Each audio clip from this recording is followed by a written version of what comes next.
নমস্কাৰ ফ্ৰেণ্ডসকল, স্বাগতম জনাইছোঁ মই আৰ্টেক এছ এম 097লৈ। পাঞ্জাৱ এণ্ড শিখ বেংকৰ ফালৰ পৰা নতুনকৈ বহুতকেইটা চাকৰিৰ পদ মুকলি কৰা হৈছে। ইয়াতে প্ৰায় 1000টাতকৈ অধিক চাকৰিৰ পদ মুকলি কৰা হৈছে। যদি আপুনি গ্ৰেজুৱেট পাছ কৰিছে, আপুনি ইয়াতে এপ্লাইসমূহ কৰিব পাৰিব।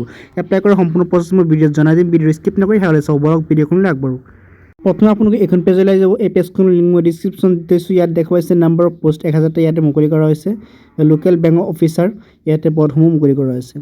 কেটেগৰী ৱাইজ কিন্তু পদসমূহ মুকলি কৰা হৈছে। এছ চিৰ কাৰণে 150টা, এছ চিৰ কাৰণে 68টা, OBC 64টা আৰু EWS কাৰণে 98টা পদ মুকলি কৰা হৈছে। অসমত আপুনি ইয়াত 50টা পদ মুকলি কৰা হৈছে। যিহেতু আবেদন কৰিব বুলি ভাবি আছে, ভিডিঅ'টো আপুনি স্কিপ নকৰি শেষলৈ চাব। ইয়াতে আপুনি দেখুৱাইছে এজ লিমিট লাগিব আপোনালোকৰ 20ৰ পৰা 30 বছৰ বয়স হ'ব লাগিব, তেতিয়া আপুনি এপ্লাইসমূহ কৰিব পাৰিব। ইয়াত দেখুৱাইছে এজ ইলেকশ্যন পাব OBC 3 বছৰ, SC 5 বছৰ, STP এইচ কাৰণে 5 বছৰ, PWBD 10 বছৰ, SC ৰচুল পাব। আপুনি দেখুৱাইছে ইয়াতে SC ST কাৰণে 100 টকা আপোনালোকে এপ্লিকেশ্যন কাৰণে ফিজটো দিব লাগিব। জেনেৰেল কাৰণে 850 টকা আপোনালোকে পে' কৰিব লাগিব। ইয়াত দেখুৱাইছে আপোনালোকৰ ৰিটেন এক্সাম হ'ব। আপোনাৰ মেৰিট লিষ্ট ওলাব। মেৰিট লিষ্ট আপোনাৰ নাম আহিলে আপুনি চাকৰিসমূহ লাভ কৰিব। ইয়াত দেখি কি চিলেবাছ হ'ব। চিলেবাছ দেখুৱাইছে ইংলিছ লেংগুৱেজ।